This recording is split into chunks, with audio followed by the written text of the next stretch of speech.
Hello students, तो ये हमारा सिमिलैरिटी का 5th लेक्चर है और इसमें हम लोग नया टॉपिक स्टार्ट करेंगे। टॉपिक का नाम है बीपीटी।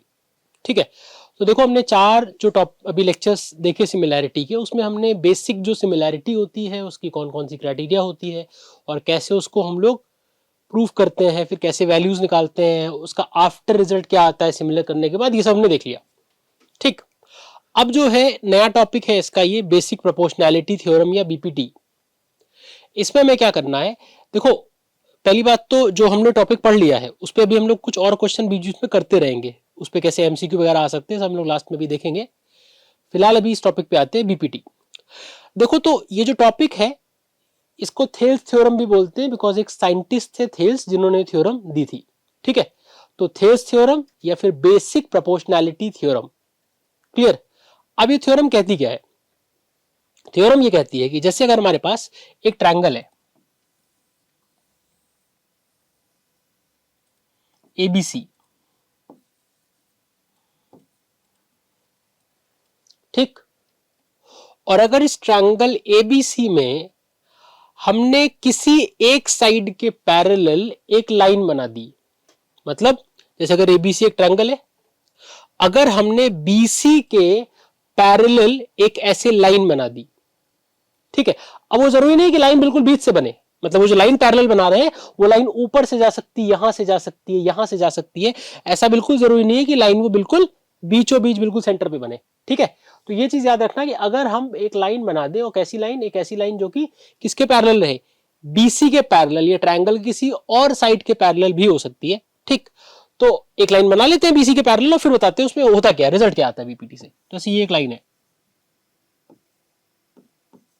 डी, और ये लाइन इसके पैरेलल है। ठीक, तो बीपीटी से रिजल्ट क्या आता है? बीपीटी से रिजल्ट ये आता है कि जो हमारा रेशियो होगा एडी अपॉन डीबी, मतलब ये जो ए बी लाइन है ये कुछ पर्टिकुलर रेशियो में डिवाइड हो जाएगी, तो जो रेशियो होगा एडी अपॉन जो बचा हुआ डीबी है, तो AD upon DB is equal to होगा, किसके बराबर होगा? ए ई अपॉन ई सी के, ए ई अपॉन ई सी के। ठीक है, तो देखो ये लेंथ ए डी, मतलब A D upon D B equals to क्या होगा? A E upon E C. कब होगा ऐसा? केवल तब होगा जब ये वाली लाइन इसके पैरेलल होगी। इस रिजल्ट को हम लोग बीपीटी बोलते हैं, बेसिक प्रोपोर्शनैलिटी थ्योरम। ठीक है, अब इसके बाद देखो इस थ्योरम के कुछ और फॉर्म्स हैं जिसको हम इस थ्योरम की कॉर्लरीज बोलते हैं, मतलब इससे डिराइव्ड चीजें हैं कि अच्छा ये तो हमारी मेन थ्योरम हो गई। मेन थ्योरम क्या कहती है कि जो ये वाला पार्ट है अपॉन जो रिमेनिंग पार्ट है, तो part upon part equals to इस तरफ से भी पार्ट अपॉन पार्ट। ठीक है, एक बात ये ध्यान रखना, अगर किसी क्वेश्चन में वो जो बेसिस दिख रहे हैं, जो पैरेलल लाइन है, उसका रेशियो पूछ लेता है या उसमें कुछ इन्वॉल्व उसको भी कर लेता है, तो उन केसेस में जनरली बीपीटी काम नहीं करता।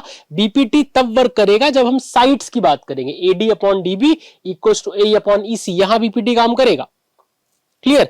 लेकिन अगर किसी क्वेश्चन में डीई अपॉन बीसी बोलने लगे तो तब बीपीटी काम नहीं करेगा, तब हमें सिमिलर करना पड़ेगा। तो ये चीज याद रखना कि बीपीटी वर्क्स ओनली व्हेन जो इधर वाली साइड है उस पे रेशियो लिया जाता है कि पार्ट अपॉन बचा हुआ पार्ट इक्वल्स टू इस तरफ से भी ये पार्ट अपॉन बचा हुआ पार्ट, केवल तब बीपीटी हमारा काम करता है। क्लियर। अगर बेस की बात करेगा, डी अपॉन बीसी को भी इन्वॉल्व कर लेगा या वो निकालने बोलेगा, तब तुम्हें क्या करना पड़ेगा? तुम्हें ट्रायंगल ए डी ई को ट्रायंगल ए बी सी के सिमिलर करना पड़ेगा। एंगल एंगल से हो जाएगा आराम से, क्योंकि ये लाइन इसके पैरेलल है, तो ये जो एंगल दिख रहा है वो इसका कोरस्पॉन्डिंग एंगल हो जाएगा, या फिर ये वाला जो एंगल है वो इसका कोरस्पॉन्डिंग एंगल ये भी हो जाएगा, और एंगल ए कॉमन हो जाएगा।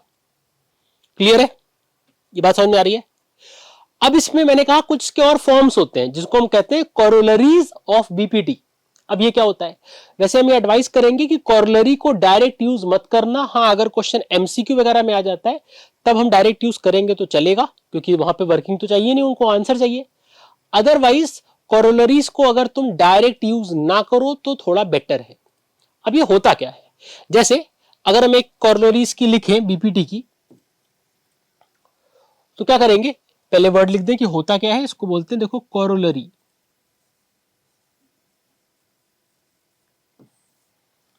प्लूरल होना चाहिए था, कोरोलरीज होना चाहिए था, बिकॉज अभी 2-3 लिखने वाले। ठीक है, तो अगर हम फर्स्ट वाले की बात करें तो यहां पे देखो, अगर हम इस तरह से इसको लिखने लगे कि ये एडी अपॉन डीबी ना बोलकर फिर से पूरा ए बी ले, मतलब अगर ऐसा लिखें एडी अपॉन ए बी, देखो एडी ये इतना है, एडी अपॉन बचा हुआ डीबी नहीं, एडी अपॉन पूरा ए बी। तो ये याद रखना कि जिस तरह से इस तरफ लिखा है बिल्कुल उसी तरह से उसी पैटर्न में इस तरफ भी लिखेंगे। तो इस तरफ लिखेंगे ए ई अपॉन ई सी, नहीं लिखेंगे, गलत हो जाएगा। क्या लिखेंगे, ए ई अपॉन पूरा ए सी। तो इसका मतलब ये हो जाएगा ए ई अपॉन ए सी। क्लियर? अच्छा, और भी तरीके हो सकते हैं लिखने के, जरूरी थोड़ी ना कि हम ऐसा ही लिखें कि ये वाला पार्ट अपॉन पूरा। अगर हम इसको चेंज करें, कुछ और सोचे कि कैसे लिख सकते हैं, तो हम ऐसे भी तो लिख सकते थे कि हमने पहले लिखा पूरा ए बी, ठीक है, और फिर अपॉन में नीचे डीबी लिख दिया, तो A B upon DB equals to, अच्छा याद क्या रखना है, याद ये रखना है कि जिस पैटर्न में जिस तरह से इस तरफ लिखा गया है, सेम पैटर्न सेम तरह से इस तरफ भी लिखा जाएगा। इसका मतलब अगर इधर लिखा है पूरा ये ए बी अपॉन डीबी, मतलब ये इतना, तो ये चीज अगर इस तरफ से लिखेंगे तो क्या लिखेंगे, ए सी अपॉन ये जो डीबी नीचे वाला पार्ट है, तो यहां नीचे वाला पार्ट क्या होगा, ईसी, तो यहां पे लिखेंगे ईसी। ठीक है, ऐसे और भी कोरोलरीज के बारे में तुम खुद से भी सोच सकते हो, बना सकते हो। तुम्हें दिमाग इतना लगाना है कि जिस तरह से इस तरफ लिखा जाएगा वैसा ही इस तरफ भी लिखा जाएगा। ठीक है, याद रखना जब इसको यूज करेंगे अवॉइड करेंगे। वैसे अगर एक सब्जेक्टिव वर्किंग के साथ क्वेश्चन पूछा है तो हम लोग वहां बीपीटी यूज करेंगे। जिस क्वेश्चन में से एमसीक्यू वगैरह है वो तुम्हें लगता है कि अगर हम इसको यूज करें तो आंसर थोड़ा जल्दी आ जाएगा, तो हम यूज कर सकते हैं, चलेगा। ठीक है, अदरवाइज जो ओरिजिनल फॉर्म है वो वही है कि पार्ट अपॉन बचा हुआ पार्ट इक्वल्स टू इस तरफ भी पार्ट अपॉन बचा हुआ पार्ट। क्लियर है? क्वेश्चन करें इस पे अब। ठीक है, अब इसमें कुछ क्वेश्चन करते हैं, उसके बाद अभी एक आध क्वेश्चन कर ले, फिर एक कॉन्सेप्ट और है उस पर बात करते हैं। जैसे पहला क्वेश्चन है, पहला क्वेश्चन क्या कह रहा है, इन द गिवन फिगर, ये डायग्राम बना हुआ है, ठीक, DE is parallel to BC. ये जो लाइन है डीई लाइन वो बीसी लाइन के पैरेलल है। ठीक है, तो in the given figure D is parallel to BC, तो अगर ये लाइन इसके पैरेलल है तो यहां बीपीटी लग सकता है। क्लियर? अच्छा, ये ध्यान रखना क्योंकि यहां एक ही ट्रायंगल है तो हम डायरेक्टली लिखेंगे कि since this line is parallel to this line therefore by BPT, और स्टार्ट कर देंगे। अगर किसी क्वेश्चन में किसी डायग्राम में मल्टीपल ट्रायंगल्स होते तो हम लोग पहले ट्रायंगल को मेंशन करते, ओके इन ट्रायंगल दिस, कि अब यहां पे देखो this line is parallel to this line therefore applying BPT, और फिर हम सॉल्व करते। तो ये चीज याद रखना, अगर किसी डायग्राम में एक से ज्यादा ट्रायंगल है तो पहले हम लोग ट्रायंगल मेंशन करेंगे, उसके बाद ये मेंशन करेंगे कौन सी लाइन किसके पैरेलल देखी, और देन फिर बीपीटी अप्लाई करेंगे। क्लियर? तो यहां पर हम लोग एक ही ट्रायंगल है तो कुछ ट्रायंगल वगैरह मेंशन नहीं करना, खाली लाइन लिखेंगे कौन सी लाइन पैरेलल है। तो यहां पे क्या लिखेंगे, since D is parallel to, किसके पैरेलल है, डी बीसी के, बीसी therefore by BPT। ठीक है, अच्छा क्या रिजल्ट आएगा बीपीटी से, बीपीटी से रिजल्ट आएगा AD upon DB, AD upon DB equals to AE upon EC. बोलो ये रिजल्ट आएगा, ये आएगा। यहां से क्या आएगा, देखो एडी मतलब ये था, तो AD upon DB, AD upon DB equals to AE upon EC, ये रिजल्ट आ रहा है बीपीटी से। ठीक है, अब क्या करेंगे, देखो ये वैल्यूज न्यूमेरिकल फॉर्म में नहीं लेकिन वेरिएबल x के टर्म में हमें दे रखी है, तो हम ये वैल्यू रख देंगे। अब क्या कह दिया है, देखो AD की लेंथ दी है 4x माइनस 3, AD जो है इसकी वैल्यू दी है 4x माइनस 3। आगे चलेंगे तो BD या DB एक ही चीज हुआ, BD की वैल्यू दी है 3x माइनस 1, तो यहां रख देते हैं। तो AD कितना है 4x माइनस 3, यहां रखो 4x माइनस 3 अपॉन, अच्छा ये जो DB है BD ये कितना है, ये है 3x माइनस 1 इक्वल्स टू, इस तरफ अगर देखेंगे तो AE की जो लेंथ है वो है 8x माइनस 7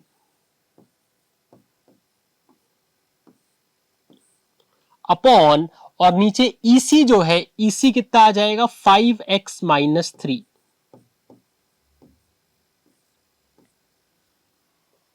ये आएगा, ये बात समझ में आ रही है, क्लियर। अच्छा अब क्या करेंगे, अब हम इसको क्रॉस मल्टीप्लाई जैसे हम लोग नॉर्मल करते हैं, ऐसे क्वेश्चन प्रोपोर्शन चैप्टर में देखे होंगे कि वहां पे भी ऐसे 4 वैल्यूज दी रहती थी x के टर्म में और मल्टीप्लाई करते थे हम, ठीक है। या क्वाड्रेटिक में भी कुछ ऐसे क्वेश्चंस, वैसे एग्जाम में तो नहीं आते बोर्ड में, लेकिन बेसिक अगर एमएल की स्टार्टिंग की एक्सरसाइजेस देखी होगी वहां भी कुछ ऐसे क्वेश्चन क्वाड्रेटिक में भी दिए हैं, ठीक है। तो यहाँ पे कुछ नहीं करना है, सिंपल क्रॉस मल्टीप्लिकेशन करना है। तो हमने पहले लाइन देखी पैरेलल, उससे बीपीटी लगाया कि क्या रेशियो है, उसके बाद क्या करना है, हमें डायरेक्ट उसको सॉल्व करना है। सॉल्व करने का मतलब क्रॉस मल्टीप्लिकेशन, मतलब ये वाला जो ब्रैकेट है ये आके इससे मल्टीप्लाई होगा, और ये वाला जो ब्रैकेट है ये आके इससे मल्टीप्लाई हो जाएगा। इसका मतलब ये हो जाएगा 4x माइनस 3, ठीक है। तो 4x माइनस 3 और ये आकर इससे मल्टीप्लाई होगा, तो इनटू 5x माइनस 3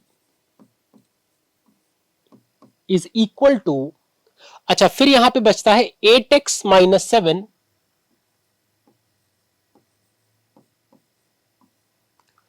इनटू, ये जाकर इससे इनटू होगा, तो इसका मतलब ये आ जाएगा 3x माइनस 1। क्लियर, इसको सॉल्व कर ले। अच्छा सॉल्व करने वाला पार्ट प्रैक्टिस होनी चाहिए, कैलकुलेशन मिस्टेक्स होंगी तो फिर दिक्कत होगी, कैलकुलेशन मिस्टेक ना हो, ठीक है। क्वाड्रेटिक जैसे सॉल्व करते हैं या तुमने और भी चैप्टर में किया होगा, तो सिंपल इसको सॉल्व करते हैं। तो यहां पे क्या आएगा, 4 इंटू 5 कितना आएगा 20x², 4 into 3 minus 12x, minus 3 into 5 कितना आएगा माइनस 15x, और माइनस 3 इंटू माइनस 3 कितना आएगा plus 9, equals to 8 into 3 24x², 8 into 1 minus 8x, minus 7 into 3 minus 21x plus 7, ये आएगा। अब देखो x² को पॉजिटिव रखना बेटर होता है, तो एक काम करते हैं इस तरफ 0 कर लेते हैं, थोड़ा हम कैलकुलेशन फास्ट कर रहे हैं क्योंकि बहुत टाइम लगेगा नहीं तो। देखो 24x² यहां पे है, अच्छा यहां से 20x² उधर जाएगा, तो 24x² यहां पहले से है, और 20x² जब उधर जाएगा तो क्या होगा माइनस 20x², तो 24x² माइनस 20x², तो यहां पे आएगा 4x²। क्लियर, इसके बाद माइनस 8 और माइनस 21 होगा माइनस 29, तो ये दोनों ऐड होके होगा माइनस 29x, और यहां से 12 और 15 दोनों ऐड होगा, तो 12 और 15 दोनों ऐड होगा माइनस 12 माइनस 15 गिव्स माइनस 27, तो यहां पे आएगा माइनस 27x, और ये इधर से इधर आएगा तो क्या हो जाएगा प्लस 27x, क्योंकि साइड चेंज हो रहा है तो साइन चेंज होगा। यहां पर 12 प्लस 15 माइनस का, देखो दोनों नेगेटिव है तो दोनों नेगेटिव वैल्यू होती है, दोनों ऐड हो जाती है, लेकिन साइन माइनस का बना रहेगा, साइन माइनस का रहेगा रिजल्ट पे। तो इसका मतलब है 12 और 15 ऐड होके हो गया माइनस 27, और जब ये माइनस 27 इधर से उस तरफ गया तो बन गया प्लस 27, तो ये हो गया प्लस 27, ठीक। इसके बाद फिर प्लस 7 यहां पहले से है इस तरफ, और ये 9 इधर जाएगा तो हो जाएगा माइनस 9। तो अल्टीमेटली इक्वेशन बन के आ रही है 0 इक्वल्स टू, ये आ जाएगा हमारा 4x², ठीक। इसके बाद माइनस 29 प्लस 27, तो मतलब ये आ जाएगा माइनस 2x होगा भाई, माइनस 29 और प्लस 27 क्या आएगा माइनस 2, और फिर 7 माइनस 9 हो जाएगा माइनस 2, ठीक है। तो क्या हो गया 4x² minus 2x minus 2। Clear, अब इससे अगर हम 2 कॉमन ले लें, इक्वेशन थोड़ी छोटी हो जाएगी, तो 2 कॉमन ले लेते हैं। तो 2 कॉमन लेंगे तो अंदर बचेगा 2x² minus x minus 1 equals to 0। Sign एक बार चेक कर लेते हैं, साइन सही लगाया, हाँ दोनों नेगेटिव है, ठीक है। अब क्या करना है, ये क्वाड्रेटिक इक्वेशन बन गई, इसको स्प्लिट करना है और वहां से x की वैल्यू आएगी। तो अगर इसको स्प्लिट करते हैं तो ये 2 अपॉन में आ जाएगा, खत्म, 0/2, 0 हो गया, खत्म, ठीक। यहां पे क्या बचा, 2x²। अच्छा इसको स्प्लिट करना है, देखो 2 इंटू 1 करेंगे तो वैल्यू आएगी 2, लेकिन माइनस का 2 तो आएगा माइनस का 2। हमें दो ऐसे फैक्टर चाहिए जिनका प्रोडक्ट -2 आता है और उनको ऐड करने पर -1 आता है, तो इसका मतलब होगा माइनस का 2 और प्लस का 1। मतलब फैक्टर तो क्लियर है कि अगर हमें प्रोडक्ट 2 लाना है तो प्रोडक्ट 2 लाने का तो एक ही तरीका है, 2 इंटू 1। अब साइन देखना है, क्योंकि हमें x पे नेगेटिव साइन चाहिए, तो इसका मतलब क्या लगाएंगे हम लोग, माइनस का 2x प्लस का x -1 इक्वल्स टू 0। ये स्प्लिटिंग का प्रोसेस है, आता होगा तुम लोग को, ठीक है। 9th में पढ़ा था, कुछ लोगों ने 8th में पढ़ लिया होगा फैक्टराइजेशन चैप्टर में, ठीक। अब क्या करेंगे, इससे कॉमन लेंगे, 2x कॉमन आ गया तो बचा x -1, फिर इससे कॉमन लेंगे तो +1 कॉमन आ जाएगा, तो यहां फिर बचेगा x -1। +1 कॉमन क्यों लिया, क्योंकि देखो कुछ तो कॉमन लेना होता है और इनमें कोई ऐसा वैल्यू तो है नहीं कॉमन दिख रहा हो कि कुछ भी कॉमन हो, तो इसलिए हमने 1 को कॉमन निकाल लिया। तो क्या बचा, यहां बचा x -1 और यहां बचा 2x + 1। तो दो फैक्टर आ गए, एक आ गया 2x + 1 और एक आ गया x -1 इक्वल्स टू 0। अब जैसा क्वाड्रेटिक में करते हैं कि दो ब्रैकेट जब आ जाते हैं, दोनों को इंडिविजुअली एक एक करके 0 से इक्वल करते हैं, मतलब 2x + 1 इक्वल टू 0। यहां से 1 इधर ले आओ तो x की वैल्यू कितनी आ जाएगी, -1/2। और यहां से करेंगे तो x -1 इक्वल्स टू 0, तो x की वैल्यू आ जाएगी 1, ठीक। अब जो x है वो एक ट्रायंगल की साइड की लेंथ के कंपोनेंट्स रिप्रेजेंट कर रहा है, तो एक तरह से x क्या है, x जो है ट्रायंगल की साइड्स है, जो कि नेगेटिव नहीं हो सकती। तो यहां पे ये कहेंगे, लिखेंगे कि since x equals to -1/2 will make few of the sides of the triangle negative, which is not possible, therefore neglecting x equals to -1/2, so x equals to 1 हमारा आंसर आ जाएगा। क्लियर है ये, ओके। अब जो क्वेश्चन था, देखो उस question के दो पार्ट थे, दोनों पार्ट का सिर्फ डायग्राम सेम है, बाकी क्वेश्चन डिफरेंट है। जैसे ये क्वेश्चन था, ठीक, ये पार्ट इसको नोट कर लो, पॉज करके देखना, देख लो, समझ गए होगे, लिख लो, इसको हम रब कर रहे हैं। अब इसी पे हम सेकंड पार्ट करेंगे। देखो सेकंड पार्ट क्या है, सेकंड पार्ट में ये वाला क्वेश्चन दिया है, डायग्राम दिया हुआ है, डायग्राम वही है, क्वेश्चन एकदम इंडिविजुअल नया फ्रेश क्वेश्चन है। तो ऐसा नहीं है कि ये वाला क्वेश्चन इसके साथ कुछ कनेक्टेड है, ठीक है, मतलब इनका कोई लिंक नहीं है। क्या लिंक है, केवल कि डायग्राम कॉमन है। तो इसी डायग्राम के अकॉर्डिंग अब हम लोग ये वाला क्वेश्चन करेंगे, ठीक है। तो इसको अगर करना है तो पहले ये रब कर देते हैं, ये हो गया हमारा क्वेश्चन। तो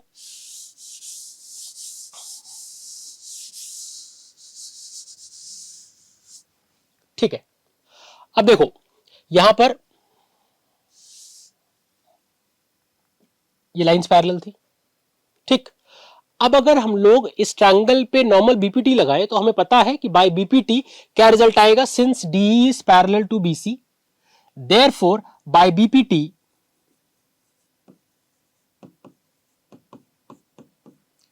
हमारा जो रिजल्ट आएगा निकलकर वो क्या आएगा, रिजल्ट आएगा एडी अपॉन डीबी, एडी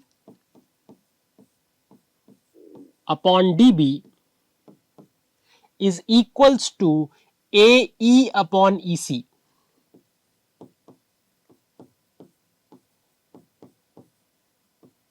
बताओ आएगा, AD ये इतना, AD अपॉन DB, तो AD upon DB equals to क्या आएगा, AE अपॉन EC। क्लियर। अब इस क्वेश्चन में क्या है, इस क्वेश्चन में हमसे बोला है कि अगर AC की लेंथ 4.8 है, ठीक, और AD अपॉन DB मतलब ये वाला जो फ्रैक्शन है इस तरफ वाला, इसकी पूरी वैल्यू दी है कि 3/5 है, तो हमें AE की वैल्यू फाइंड करनी है, ठीक है। इस डायग्राम में अगर हम AE फाइंड करना चाहते हैं तो एक काम करते हैं, हम लोग AE की लेंथ को जो फाइंड करना है उसको x ले लेते हैं। तो अगर हमने कहा let AE equals to x, हमने इतनी लेंथ को x एज्यूम कर दिया, लिख भी देंगे let AE equals to x, ठीक।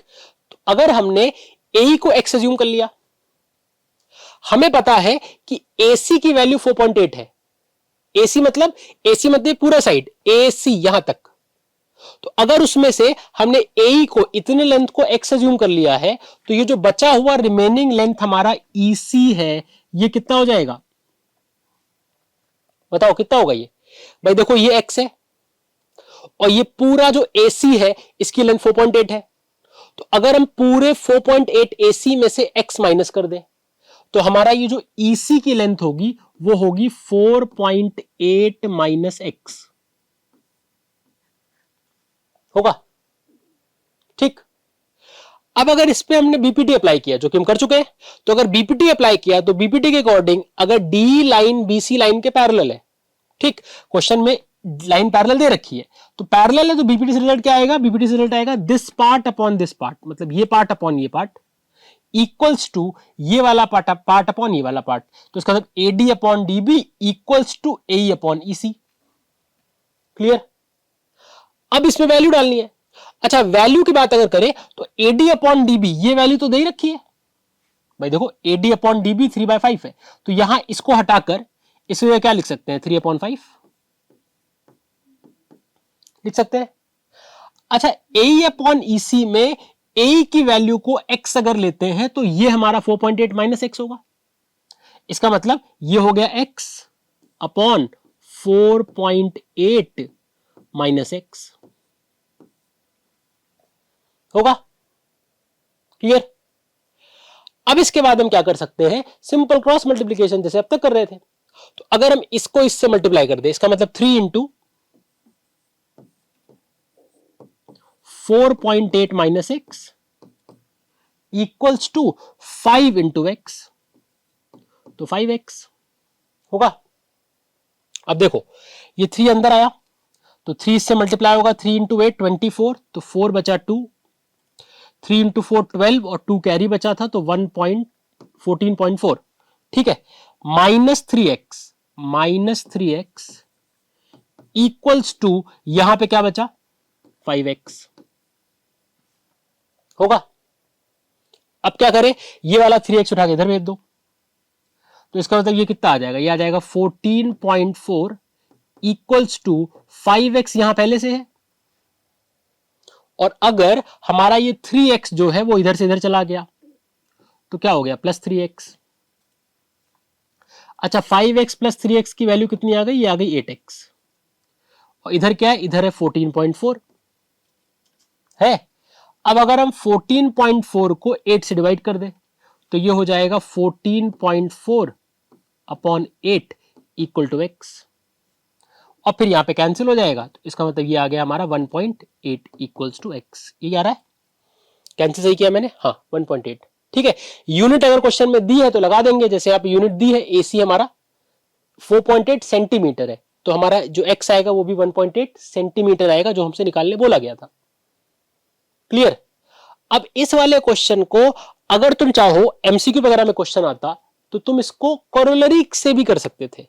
अगर कोरोलरी से करते भाई, तरीका वही है, उसमें कुछ बहुत अलग नहीं होगा, प्रोसेस वही है, करना वैसे ही है। कि उसमें हम लोग क्या लिखते हैं? उसमें हम लोग लिखते हैं ये एडी अपॉन पूरी length A B equals to AE upon पूरी लेंथ एसी। अच्छा, एसी दे रखी है, एई निकालना था, तो इस तरफ का काम तो सॉर्टेड है कि एई हमें निकालना है, तो ऊपर एई है और नीचे एसी पूरा वो दे रखा है। इस तरफ होता एडी अपॉन पूरा ए बी, तो यहां पर अगर एडी अपॉन डीबी का रेशियो 3:5 है, तो अगर इतने लेंथ को हम लोग 3x लेते हैं तो डीबी की लेंथ 5x आएगी। आएगी?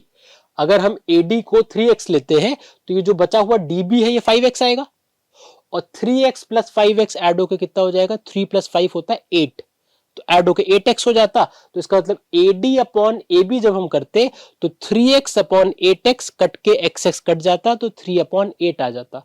तो 3 अपॉन 8 इक्वल्स टू, उस तरफ तो कोई दिक्कत है ही नहीं, A अपॉन AC है ही, सॉल्व करते वहां से आंसर आता। लेकिन जैसा मैंने पहले भी कहा कि कोरोलरी को जहां तक होगा, अगर क्वेश्चन सब्जेक्टिव है, वर्किंग मांग रहा है, वर्किंग रिक्वायर्ड है, तो हम कोशिश करेंगे कि कोरोलरी को डायरेक्टली क्वेश्चन में यूज नहीं करें। क्योंकि उससे क्या होता है कि अगर डायरेक्टली हमने यूज कर लिया तो कुछ कुछ एग्जामिनर ऐसा बोलते हैं कि वो डायरेक्टली अलाउड नहीं है, सिलेबस में नहीं है, मतलब उसको as a theorem, as a tool हम किसी क्वेश्चन को सॉल्व करने में यूज नहीं कर सकते। तो इसलिए अगर एमसीक्यू वगैरह में आता है तो तुम कर सकते हो, बाकी कोई देखो बीपीटी से भी अगर कर रहे हो तो टाइम उतना ही लगेगा, मतलब कुछ सेकंड का अंतर आ सकता है, लेकिन बाय सच कोई ऐसा नहीं कि कोरोलरी से बहुत शॉर्ट हो जाएगा, बीपीटी से कोई चीज बहुत लेंदी हो जाती है। लेकिन एक्चुअल बीपीटी याद रखना, जो एक्चुअल बीपीटी है जिसको हम लिख सकते हैं कि बाय यूजिंग बीपीटी, वो यही है कि दिस पार्ट अपॉन जो बचा हुआ रिमेनिंग पार्ट है इक्वल्स टू उस तरफ से भी ये वाला पार्ट और अपन जो बचा हुआ रिमेनिंग पार्ट है। ठीक है, ये बात समझ में आ गई? ओके, तो इस लेक्चर में फिलहाल अभी इतना ही, बाकी हम लोग नेक्स्ट लेक्चर में बीपीटी का कन्वर्स और इस पे बेस्ड कुछ अभी एक दो क्वेश्चन, एक आध थ्योरम और है वो थ्योरम, ये हम लोग नेक्स्ट लेक्चर में सब पढ़ेंगे। Thank you.